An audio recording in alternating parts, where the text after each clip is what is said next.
Good evening and welcome, welcome, welcome. This is a video about the 3 components for academic publishing. It is a pleasure to do this with you. My name is Michelle Thompson. I am with Resistant Vision Coaching and Consulting. We work with women scholars to publish without sacrificing their friends, their family, and their health. Also may have seen me here on YouTube speaking to women lawyers, where I work with them to build a book of business and hit their billables without sacrificing their friends, their family, or their health. Tonight's focus is on scholars and academics. So it's a real honor to do this evening with you. And I just want to start here. I want to acknowledge that these have been very trying times for scholars. Very, very trying times. In the United States, the government has certainly left or is trying to leave its imprints on academic institutions, ranging from who teaches to who gets admitted, to what grants you get, to what you can study, to what you can publish, to what you can say. And that puts a real damper on the process of publication and creating new knowledge, which is what scholars do. That's what we do. Further, the attacks on diversity, equity, justice, belonging, et cetera, you might feel particularly keenly because you are one of those targeted populations that they're hoping to pull out of academia. Right. So that makes all of this really, really tricky to do. And you may feel like, given the circumstances, you are not particularly ready to go ahead and publish, or certainly not publish the way that you intended. So I just want to start by acknowledging that. And I also want to, given those tensions and how that can really take a toll on our bodies and our minds and our souls, I just wanted to do a quick exercise to bring us into some sense of balance, or that's not quite the word I'm looking for, but I'll go with it right now. Yeah, I want to just do a quick exercise to go ahead and do that. So we're going to take our fingers. It's from Emotional Freedom Techniques or tapping. It's really good settling nervous systems. You take your fingers at the top of your head, take a deep breath in. And exhale. Go to your eyebrows, take a deep breath in. And exhale. Fingers on the sides of your eye, take a deep breath in. And exhale. Fingers underneath your eyes, take a deep breath in. And exhale. Above your lips, take a deep breath in. And exhale. Above your chin, take a deep breath in. And exhale. Fingers on your collarbones, take a deep breath in. And exhale. Fingers underneath your armpit, take a deep breath in. And exhale. Back to the top of the head, take a deep breath in. And exhale. We're going to do that occasionally through the night as we get a lot of content, so we don't spin, our nervous systems don't spin out, and we don't feel like we're in a state of fight, flight, or freeze, so we can take in everything I'm going to talk about this evening, because boy, am I going to be doing a lot of talking. Okay. If you're watching this, I would love to hear how that exercise was for you. You could put it in the chat. Be happy. It would be good to get that kind of feedback. All right. So with that said, it is said that 20% of scholars publish and the rest do not. There are real implications for that. It means that many of us are not earning full professor. It means that many of us are unable to hit our full income potential, right? And every dime, especially in these days, they matter. It matters, right? So if you're not getting promoted to full, you're not getting the raise that comes with it. If you're not meeting tenure, you are in a position where you're not, you're good, you have job insecurity as well. And that makes this really, really difficult. So before I dive in, I want to talk about a couple of clients of mine. I want to talk about Tanya and Sarah, not their real names. And Tanya and Sarah, I've worked with for some time. And last year they both earned tenure. And a lot of they are just like a lot of you, right? They're women in their early 40s. They have families with young children. They teach. They have a full teaching load. They work for fairly conservative institutions. One is working for a state school in a red state. One is working at a Catholic school. And they are also women of the global majority, right? So they're not, they're not like breezy blonde women. I'm not, yeah, breezy blonde women going through this with ease. Although I would question that that is actually a thing, right? So that's the situation that they're in. They've one of them is married. All right, so maybe 3 kids. I don't know. You get the point. And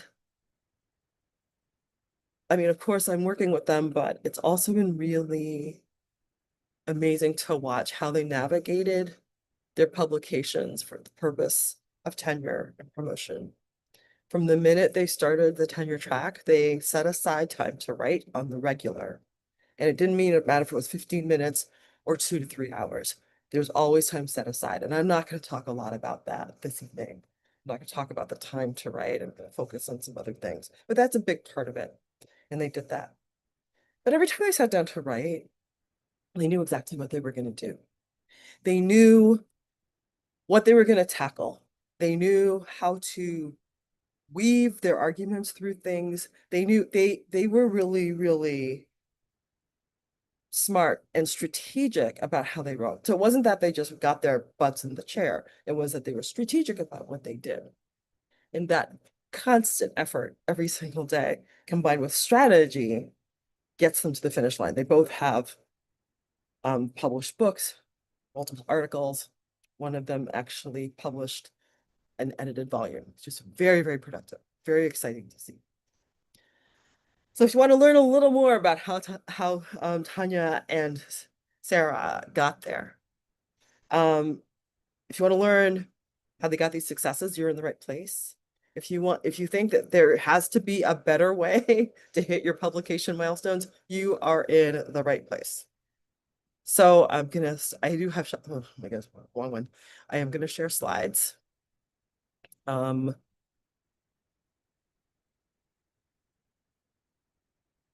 we go.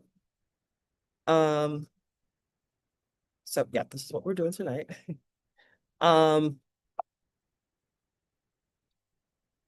So tonight we're gonna go through 3 main points, right? We're gonna talk about how to banish desk rejections. No one wants those. We're gonna talk about how to make sure that editors pass your article on to reviewers. And we're gonna make sure that you are cited when you are published. Cited. It's not enough to publish. We want you cited, right? And I'm not gonna leave you hanging out here at all. I'm going to share with you other ways that we can continue to do this work at the end. So stay through this whole webinar. Okay. I want to start by saying everything I'm doing this evening comes from Wendy Laura Belcher's How to Write Your Journal Article in 12 Weeks. I call it the writing Bible. So that's what it's a resource that you really should have if you plan on doing academic writing for much of your life or the rest of your life. It really is that critical a resource. Okay, so let me talk about the first problem that scholars face and when I've done editing for people. And actually have a brief story about my sister. She's a lawyer. We're lots of lawyers in our households, daughters with 2 for 2. And I was hanging out with her And she said, I'm having a hard time writing this brief. Now, this is a woman who's been like nominated for New Jersey Attorney of the Year. She's like really on her game. Like she's no schlump. So she's like, I don't know what to do with this. And I'm like, well, what's your argument? She goes, I don't know. And right there was the problem that was a challenge she was having. And when you're doing this in the legal world, it's a different way to get there. But the minute we got there, things started to flow and things started to move. So all of that to say is, to share again, making your argument is one of the components of academic publishing that will guarantee avoiding a desk rejection.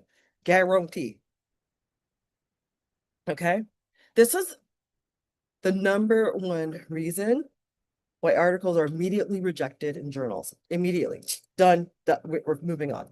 Because they can't figure out the argument that a scholar is making. Which makes you wonder, I would think, what are the elements of a good argument? So number one, it states your significant idea. In my academic work, I work on the descendants of runaway slave community called Maroons in post-emancipation Jamaica, right? So in my work, the significant idea was that we have to look beyond the Maroon Wars to actually figure out what was happening with Maroons in the 19th century, right? That's my main idea. You don't want to make them guess about what you're writing about, right? The second part of this is you want to state your argument early in your article. It should appear. Now, I wrote here, ideally in the first 2 pages, it probably should appear in the first 2 paragraphs. And you want to give it a good paragraph, not going on and on, but one tight paragraph. You want them to identify it quickly like that, right? You want to make sure that your article is organized around your argument. This is what makes it easier to read and follow. And Belcher talks about sometimes people organize their arguments by time period, and there are other ways people do it, but it really takes away from creating as strong an argument as you need to make. There are 2 other things that I didn't put on the slide that you want to keep in mind. In your argument, you want to make sure that what you're saying is related to a scholarly conversation, right? Sue Beth Jones said this, and this holds up because this, and this, or my goodness, what a crock of whatever, right? You wouldn't write that. But the point is you want to be in conversation with people. She talks about it as thinking about yourself in a cocktail party. If you go into a room and all the scholars that you deal with are in a cocktail party, who do you go up to and go, I love your work. Oh my God, you totally influenced me. And now I'm doing blah, blah, blah, blah. And who do you want to go clock, right? That's the cocktail party that you're having with your work. And then you also want to make sure that what you're saying is supported by evidence, right? You want to really, really make sure that it's supported by evidence. You know, when you have an article, if when you look at it, you immediately feel like you agree or disagree. Did I say article? You have an argument. Okay. You have an argument if when you see something, you hear it, you think, oh, I agree or I disagree. That's a really good sign that you have an argument, or it just makes you feel tense or something like that.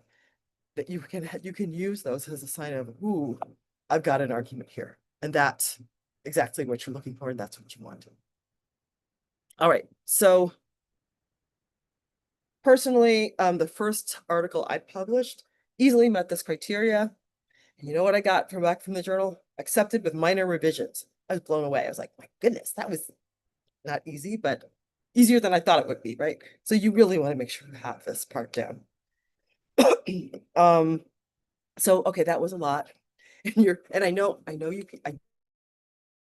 oh my gosh, am I really doing this? Okay, so we're gonna calm our nervous systems down again. So we're gonna do the same tap, touch, and breathe. Take a deep breath in. And exhale. Fingers on your eyebrows, take a deep breath in. And exhale. Fingers on the sides of your eye, take a deep breath in. And exhale. Underneath your eyes, take a deep breath in. And exhale. Fingers above your lip, take a deep breath in. And exhale. Above your chin, take a deep breath in. And exhale. On your collarbones, take a deep breath in. And exhale. Fingers underneath your arm, take a deep breath in. And exhale. Then back to the top of your head, take a deep breath in. And exhale. I like to do that to make sure that we're actually really able to absorb things, not just in our minds, but also in our bodies, and to take that pull to be harsh on yourself out of you for a moment. Okay. The second part we're going to look at is making sure you have a clear statement of your work, otherwise known as an abstract, right? So the abstract is really, really important. It's more important than you would think. This is the key part of making sure that your work is cited. So it's beyond publication. It's that people can come back to your work and go, oh my goodness, did you see what Elizabeth wrote? Right? This is really, really important. Articles without them are far less likely to be cited than articles with abstracts. Let me give you something really, really rude. People will cite your article without reading it if there's a good abstract. That's right. They haven't read a word except the abstract, and they will cite it. That's really important because we don't want to just publish. We want to be known for what we do. We want to be an expert in fields. And a really tight abstract gets you there. If you don't have a good abstract, you're not going to have the visibility that you want, you yearn for, and you paid tens of thousands of dollars for to do this work, right? So that's what this clear statement of your work is. It is the abstract. So what needs to be part of a powerful abstract? You want to make, or number one, I didn't put this here because it almost goes without saying, your argument. You want to have a really airtight argument. That's really important. Okay, number two, an article summary, which should be brief, right? You're going to talk about the whole article is the thing, right? You just want to brief something about the article. I want you to think about that summary as like if you were at a conference in an elevator with somebody's like, so what you been up to? I would hear about this work you're doing, and yet give them the elevator speech because you're going from one floor to another and they're getting off on the next floor. That summary, right? You want to state the problem that the article addresses, right? It's not thought of often, but you want to do that. You want to state it concisely, right? In my case, the problem is why was the Jamaican government? I want to address the problem of why the Jamaican government was having such a hard time with Maroons well after the Maroon Wars in the 19th century, right? That's the problem. Like it should be quiet, right? You wouldn't know that, but that's a whole other thing. And I'm not talking about that right now. Next, your significance. Now, we've probably all had people in graduate school who were rude, and we'd say something like, I'm doing the blah, blah, blah, blah, blah, blah, blah, and then they'd go, so what? What they didn't do eloquently is say, I need to understand the significance. So you want to make sure that your abstract addresses the so what question. You want to have a little bit, you want to have you want to summarize your most valuable findings, not all of the findings, the most valuable ones of them, right? I would actually, in an abstract, I'd probably include the single most important finding that you had. You want a brief statement of your methods. Again, this is not a whole thing. No, we did this, this, and this. That's it. And then keywords. So here's the other thing. When people are looking for your work online, and people are more likely to look online for your work as opposed to other, going to the library, God forbid, and looking for a hardcover journal. That's so cute. They're going to look for them under keywords. What are the words that are most important for your work? So you want to make sure that you have for your work, you want to have a running list of 5 or 6 keywords that people can use to find your work. And these, when you have an abstract with these elements, it also will help to really focus how you're writing your article. You are going to have an article when published that's going to be easily cited in your field, which is, like I said, kind of what we want. We don't want to just publish. We want more than that. So with that said, we're going to do another round of touch and breathe. Because that was a lot more information. We just want to settle our nervous system. So we do this. So at the top of the head, take a deep breath in and exhale. Touching the eyebrows, take a deep breath in and exhale. Side to the eye, take a deep breath in and exhale. Underneath the eyes, take a deep breath in and exhale. Above the lips, take a deep breath in and exhale. Above the chin, take a deep breath in and exhale. Collarbones, take a deep breath in and exhale. Underneath your arm, take a deep breath in and exhale. Back to the top of your head, take a deep breath in and exhale. I've been kind of rude, but if you have any questions about what I've been saying, please go ahead and put those questions in the chat. And as I see them, I will go ahead and answer them. Okay. So the third and final element, component I want to talk about for publishing is making sure that you select the correct journal. I'm going to do this in a more quotidian, I'm going to start here with a more quotidian example of this, right? Let's say you are someone who loves to cook, all right? And you're really clear about your spices and you know the exact tools that you want to use in the kitchen, all of the things, right? So if this is where you stand as somebody who cooks, do you go to the neighborhood grocery store? Now, if it is a gourmet grocery store, you might. But if it ain't, and you're trying to publish, I mean, you're trying to cook in really lovely ways, you're on the wrong store. Or let's say you want to cook Chinese food. Do you go to the Indian food store to get your ingredients? No, you don't. They've got the wrong spices. Delicious, but wrong, right? They probably have the other ingredients are probably wrong as well. If you want to cook Jamaican food, do you go to the Japanese shop? I love the Japanese shop, but they don't have what I need for Jamaican food. They don't have oxtail from what I know, right? This is the issue of making sure that you get the correct journal. That just came to me. I'm very proud of that. So you want to make sure that you're publishing in the right journal. This, combined with an insufficient argument, is the quickest way to get a desk rejection. Okay, so here I'm going to say a little bit about what they say when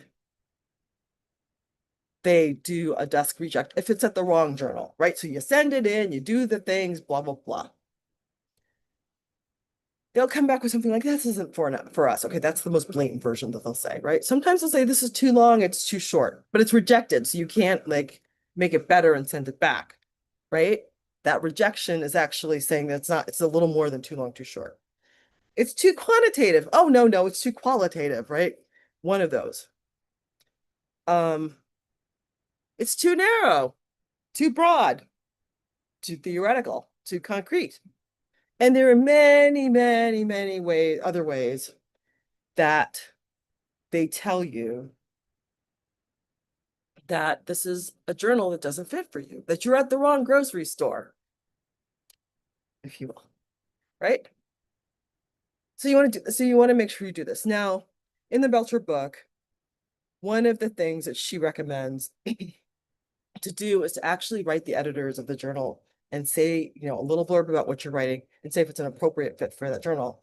Now, if it's a super fancy schmancy journal, they probably don't want that letter. they definitely won't write you back, but I have had really good results when I write journals and say, hey, I'm doing this. Does this look like a proper fit for your journal? You can always ask to make sure it's a good fit. And there are other tools as well, because you want to do some investigation before you actually send that letter. Oops. Okay. So thought I had a slide on that, but I don't. So I'll just do it without the slides. What you want to make sure happens is that you actually go down a checklist and go through a series of criteria. And Belcher lays out a lot of them, right? So one of them is that it's peer reviewed. Okay, that should go without saying, but you want to make sure, especially if you're going in for tenure promotion, that it's peer reviewed. You want to make sure that the journal has solid metrics, and by metrics, that people read the stuff that's in the journal, or actually, it's not just reading, it's citations. Do people who write in that journal get cited? Right, that's really important. Again, if you're trying to not just publish, but establish as a heavyweight in the field. Is there a tolerable rejection rate? If you have a 90% chance of not being published, I mean, you can try, but unless you are fancy schmancy, and you might be, right? But I'm doing this for trying to get people to be fancy schmancy. You may not want to hit that journal right now. Is it done by a substantial publisher?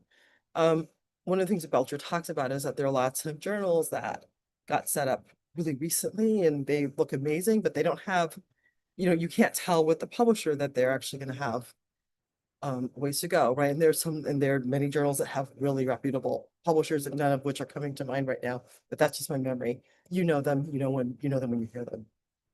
And you want to get a sense of who is the audience in that journal, right?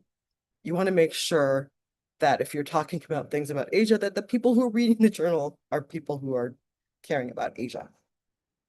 So tomorrow I'm going to send you an email with the recording for this webinar. And I'm going to include Belcher's form for journal criteria. It's not mine, it's one she created.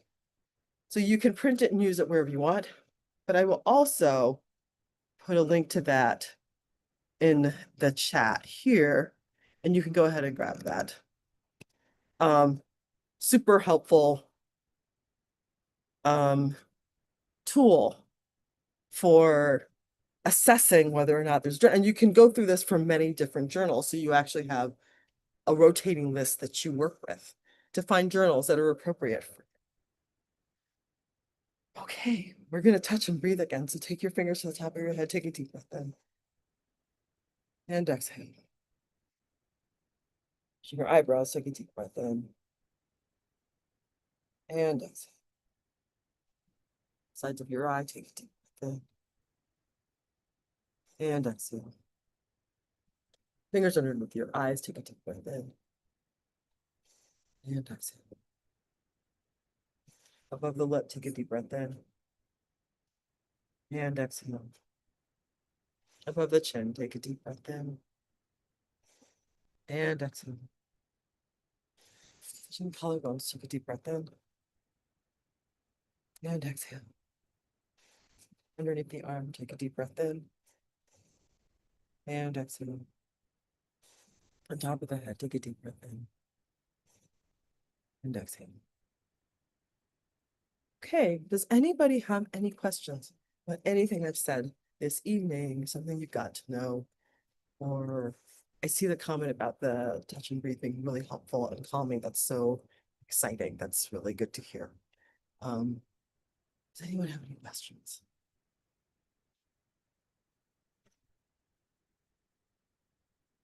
Okay. That said,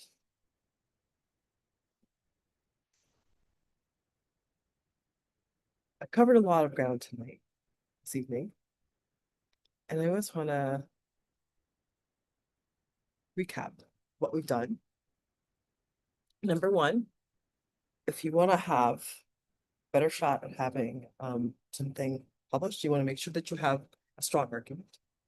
You want people to argue with you. You want them to go, I don't believe that's true, or that's right. You know why? Right. You want people that excited about it. You want to have a strong abstract. It increases the odds of citation, even if people don't read your work. And you want to find the appropriate journal. I like to think of it as the appropriate grocery store, because that means that you're speaking to the right people. There are many metrics to make sure that this is to figure out what that is. And I put a resource in the chat to make sure that it's happening, and you're going to get that tomorrow. The other thing I want to say about a good abstract is that it's a brief summary of the paper along with your methodology, significance, valuable findings, and other elements. There are other elements to that, right? It's key to be, and it's key to being cited after you publish. So these are all very, very important. So, like I said, you've learned a lot today. And the question now becomes, now the trouble is really great information about how to set up and structure a system. Like you have the pieces of how to approach your writing every time you sit down, like Tanya and Sarah. How are you going to take what we've done today and craft your writing based on what we've done, and craft your agenda for publication based on what we've done today?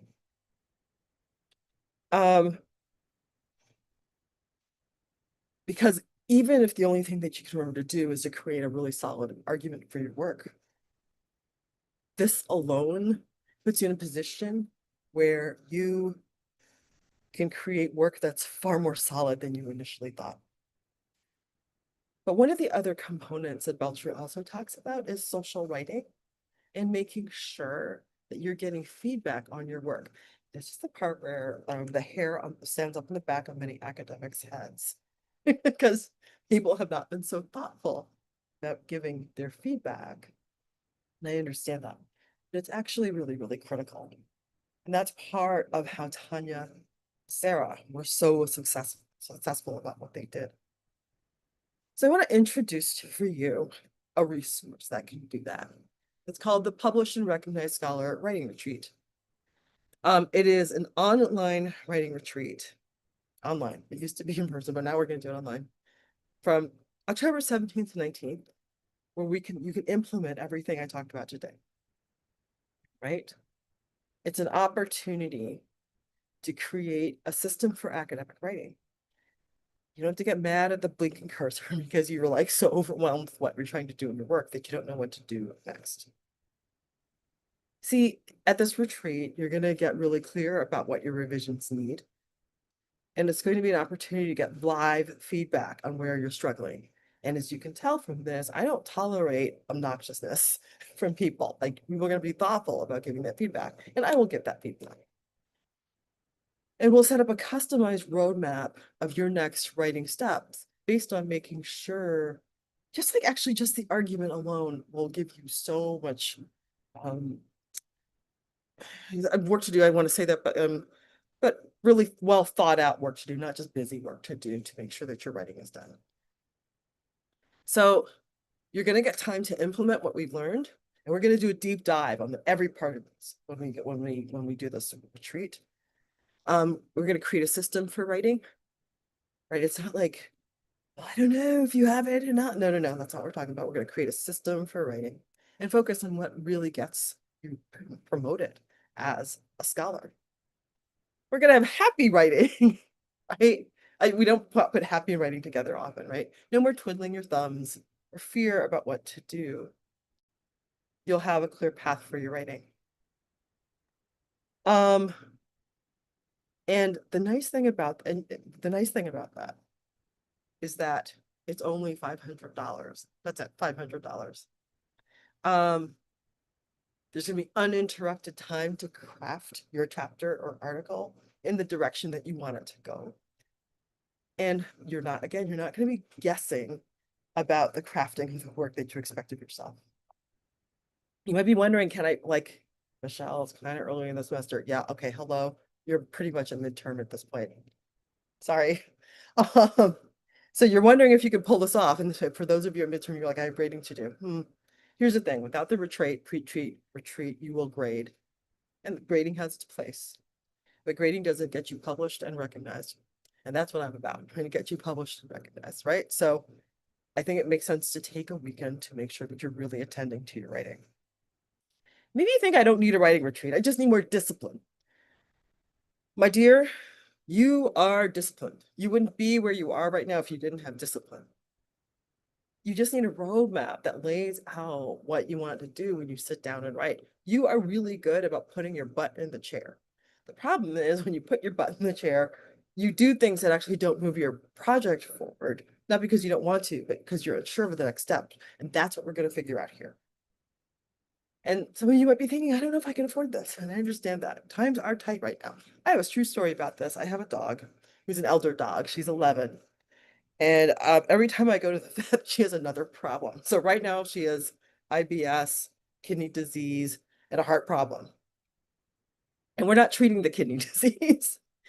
In the month of August, I spent $2,200 on her medication. That wasn't the cost 2 months earlier. Like it's almost doubled the price of what we have. Not that that wasn't expensive, right? But it's actually doubled. So I understand that times are tight. I really do get that.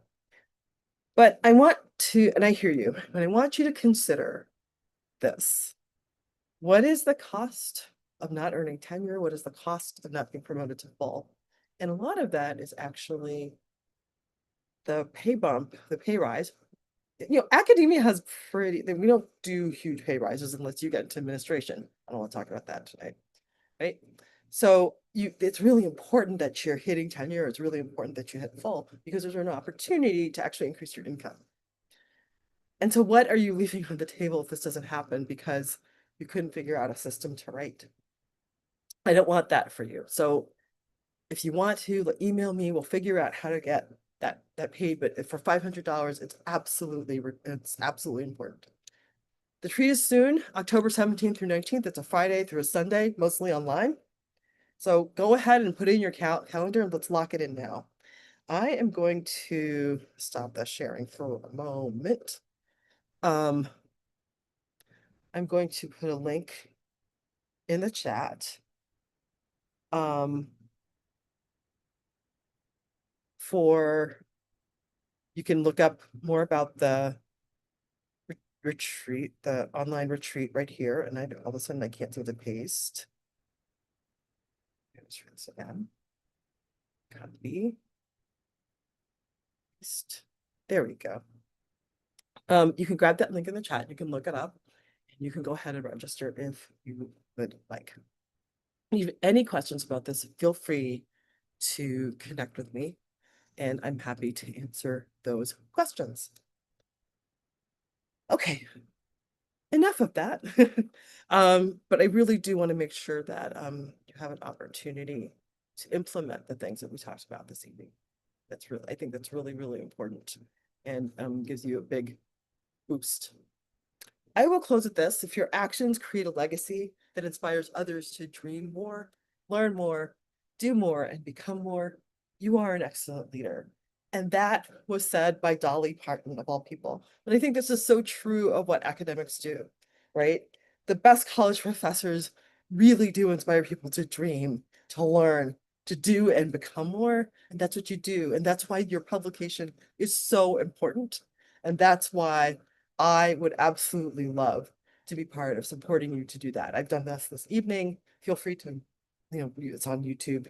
You can grab the link and you can watch it as many times as possible. And if the writing retreat calls to you, please join us for the Published and Recognized Scholar Writing Retreat. I would love to see you there. Okay, let me stop sharing. Let me see if there are any questions in the chat. See my chats. I don't see anything coming in. Thank you all for joining me this evening. And I look forward to hearing from you.